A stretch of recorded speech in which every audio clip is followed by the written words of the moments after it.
Day 128, Nehemiah 1-5, Builders of the Wall.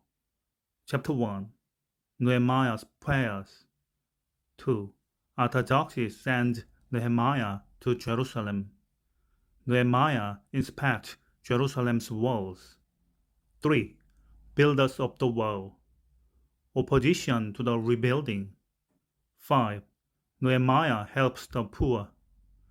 As the walls begin to rise, Nehemiah's rebuilding corps faces opposition. He seeks and finds a God-honoring solution. Ridicule is handled with prayer. Threats of violence are dealt with by adequate preparation. Discouragement is met with a personal example of faith in God's power.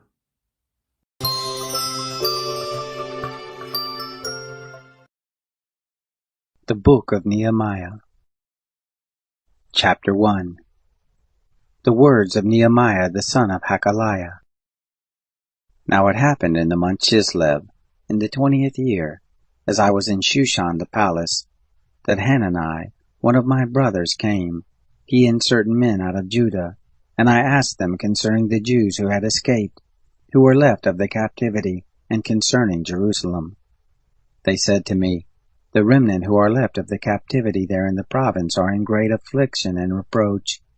The wall of Jerusalem also is broken down, and the gates are burned with fire.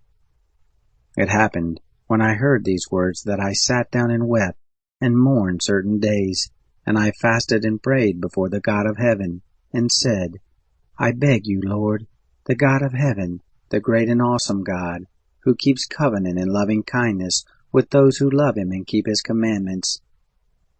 Let your ear now be attentive, and your eyes open, that you may listen to the prayer of your servant, which I pray before you at this time, day and night, for the children of Israel your servants, while I confess the sins of the children of Israel, which we have sinned against you.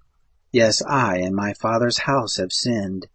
We have dealt very corruptly against you, and have not kept the commandments, nor the statutes, nor the ordinances which you commanded your servant Moses. Remember, I beg you, the word that you commanded your servant Moses, saying, If you trespass, I will scatter you abroad among the peoples.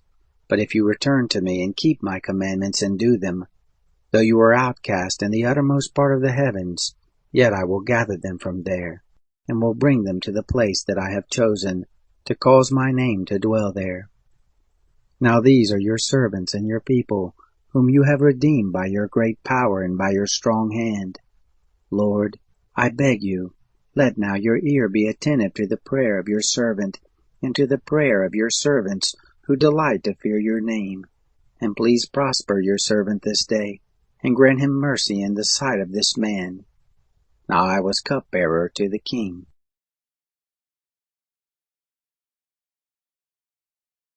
Chapter 2.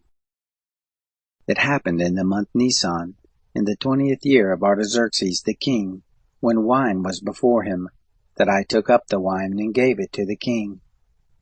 Now I had not been before sad in his presence. The king said to me, Why is your face sad, seeing you are not sick? This is nothing else but sorrow of heart. Then I was very afraid. I said to the king, Let the king live forever. Why should not my face be sad, when the city, the place of my father's tombs, lies waste, and the gates of it are consumed with fire? Then the king said to me, For what do you make request? So I prayed to the God of heaven. I said to the king, If it please the king, and if your servant has found favor in your sight, then you would send me to Judah, to the city of my father's tombs, that I may build it. The king said to me, the queen also sitting by him, For how long shall your journey be, and when will you return? So it pleased the king to send me, and I set him a time. Moreover, I said to the king, If it please the king, let letters be given me to the governors beyond the river, that they may let me pass through until I come to Judah, and a letter to Asaph, the keeper of the king's forest, that he may give me timber to make beams for the gates of the castle which appertains to the house, and for the wall of the city, and for the house that I shall enter into. The king granted me according to the good hand of my God on me. Then I came to the governors beyond the river, and gave them the king's letters. Now the king had sent with me captains of the army and horsemen. When Sanballat the Horonite and Tobiah the servant, the Ammonite, heard of it, it grieved them exceedingly, because a man had come to seek the welfare of the children of Israel. So I came to Jerusalem and was there 3 days. I arose in the night, I and some few men with me. Neither told I any man what my God had put into my heart to do for Jerusalem. Neither was there any animal with me, except the animal that I rode on. I went out by night by the valley gate, even toward the jackal's well, and to the dung gate, and viewed the walls of Jerusalem which were broken down, and the gates were consumed with fire. Then I went on to the spring gate and to the king's pool, but there was no place for the animal that was under me to pass. Then I went up in the night by the brook and viewed the wall, and I turned back and entered by the valley gate, and so returned. The rulers didn't know where I went or what I did. Neither had I as yet told it to the Jews, nor to the priests, nor to the nobles, nor to the rulers, nor to the rest who did the work. Then I said to them, You see the evil case that we are in, how Jerusalem lies waste, and its gates are burned with fire. Come, and let us build up the wall of Jerusalem, that we be no more a reproach. I told them of the hand of my God which was good on me, as also of the king's words that he had spoken to me. They said, Let us rise up and build. So they strengthened their hands for the good work. But when Sanballat the Horonite, and Tobiah the servant the Ammonite, and Geshem the Arabian heard it, they ridiculed us and despised us, and said, What is this thing that you do? Will you rebel against the king? Then I answered them and said to them, The God of heaven, he will prosper us. Therefore we his servants will arise and build. But you have no portion, nor right, nor memorial in Jerusalem.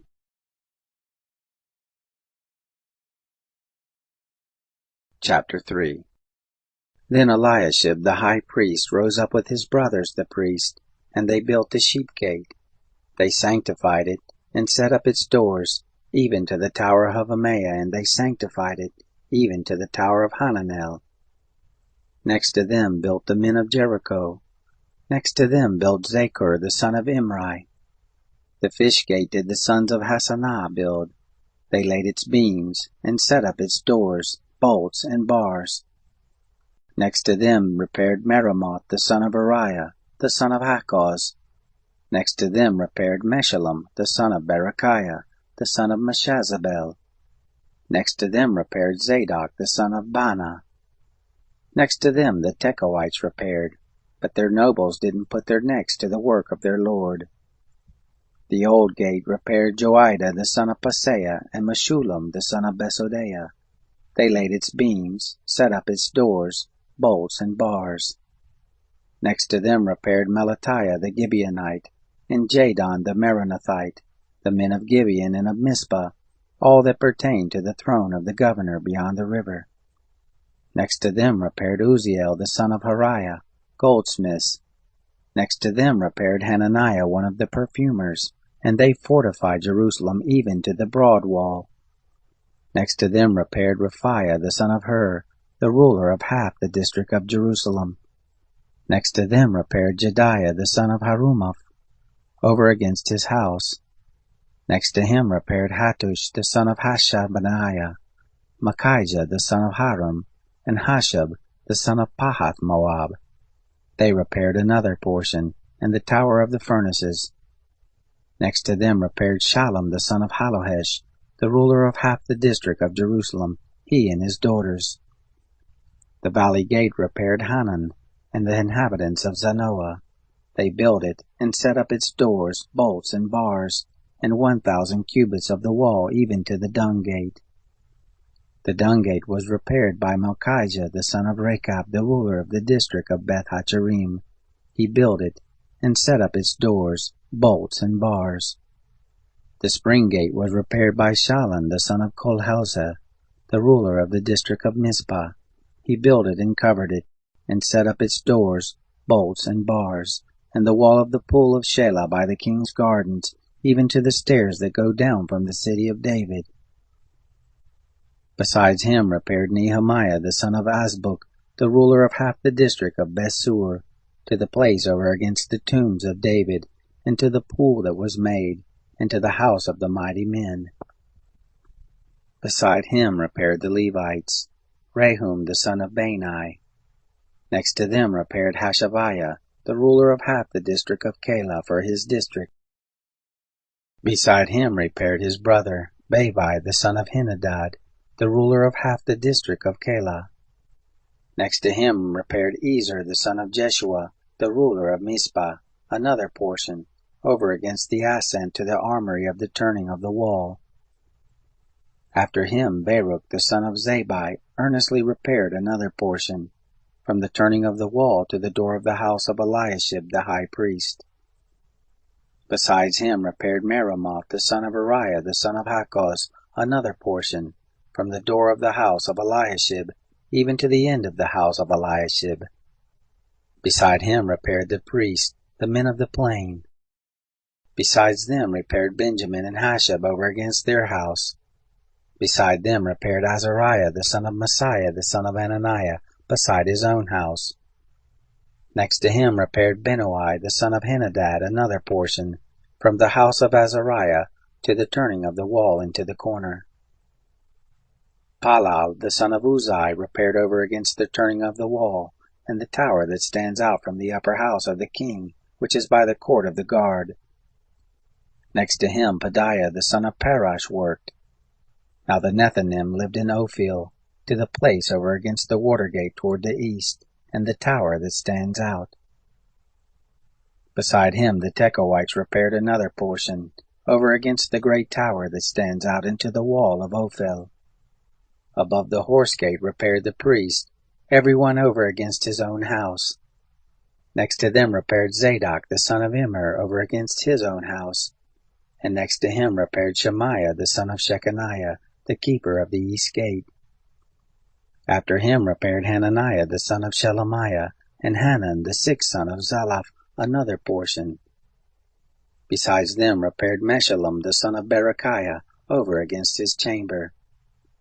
After him repaired Malchijah one of the goldsmiths to the house of the Nethinim and of the merchants over against the gate of Hamaphkad, to the ascent of the corner. Between the ascent of the corner and the sheep gate repaired the goldsmiths and the merchants.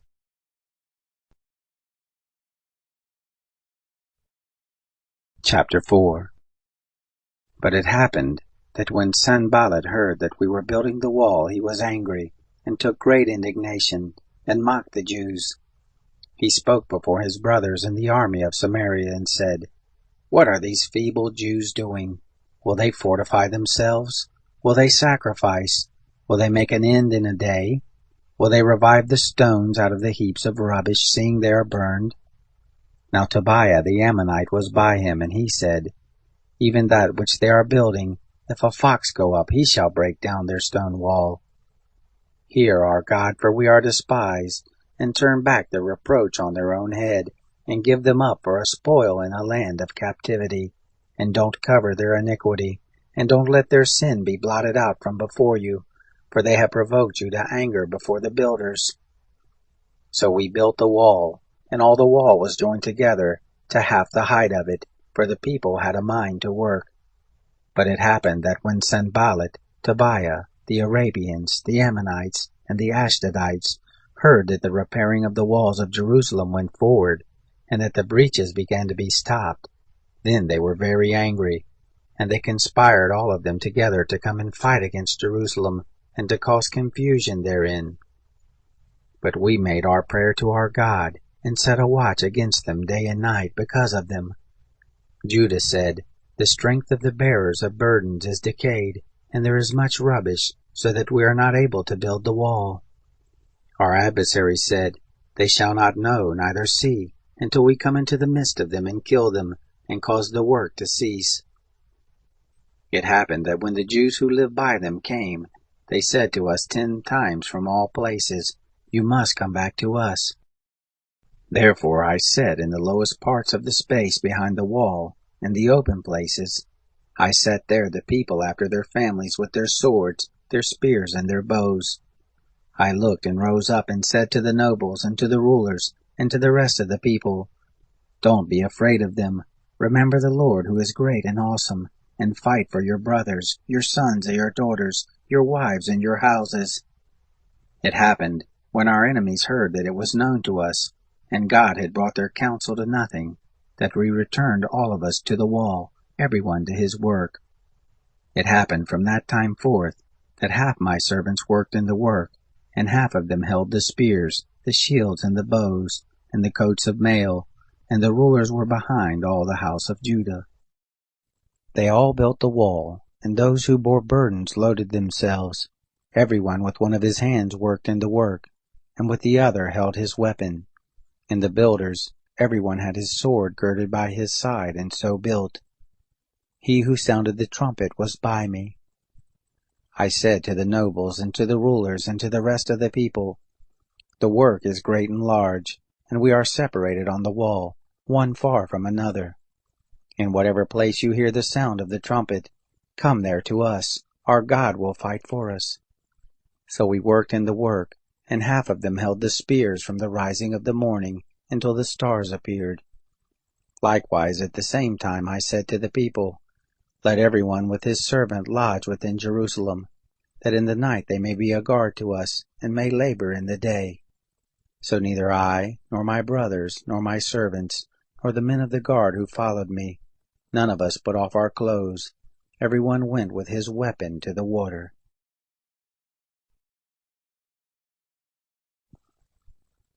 Chapter 5. Then there arose a great cry of the people, and of their wives against their brothers the Jews. For there were those that said, "We, our sons and our daughters, are many. Let us get grain that we may eat and live." Some also there were that said, "We are mortgaging our fields and our vineyards and our houses. Let us get grain because of the lack." There were also those that said, "We have borrowed money for the king's tribute on our fields and our vineyards. Yet now our flesh is as the flesh of our brothers, our children as their children. And behold, we bring into bondage our sons and our daughters to be servants, and some of our daughters are brought into bondage already. Neither is it in our power to help, for other men have our fields and our vineyards." I was very angry when I heard their cry and these words. Then I consulted with myself, and contended with the nobles and the rulers, and said to them, "You exact interest, every one of his brother." I held a great assembly against them. I said to them, "We after our ability have redeemed our brothers the Jews, that were sold to the nations. And would you even sell your brothers, or should they be sold to us?" Then they held their peace, and didn't answer a word. Also I said, "The thing you do is not good. Ought you not to walk in the fear of our God, because of the reproach of the nations our enemies? I likewise lend money and grain to my brothers and my servants. Please, let's stop this usury. Let's restore to them even this day their fields, their vineyards, their olive groves, and their houses, also the 100th part of the money and of the grain, the new wine and the oil that you charge them." Then they said, "We will restore it to them, and will require nothing of them, so we will do even as you say." Then I called the priest and took an oath of them, that they would do according to this promise. Also I shook out my lap and said, "So God shake out every man from his house and from his labor that doesn't perform this promise. Even thus shall he be shaken out and emptied." All the assembly said, "Amen," and praised the Lord. The people did according to this promise. Moreover, from that time that I was appointed to be their governor in the land of Judah, from the 20th year, even to the 32nd year of Artaxerxes the king, that is 12 years, I and my brothers have not eaten the bread of the governor. But the former governors who were before me were chargeable to the people, and took from them bread and wine, besides 40 shekels of silver. Yes, even their servants bore rule over the people, but I didn't do so, because of the fear of God. Yes, I also continued in the work of this wall. Neither bought we any land, and all my servants were gathered there to the work. Moreover, there were at my table, of the Jews and the rulers, 150 men, besides those who came to us from among the nations that were around us. Now that which was prepared for one day was 1 ox and 6 choice sheep. Also fowls were prepared for me, and once in 10 days stores of all sorts of wine. Yet for all this I didn't demand the bread of the governor, because the bondage was heavy on this people. Remember me, my God, for good, all that I have done for this people.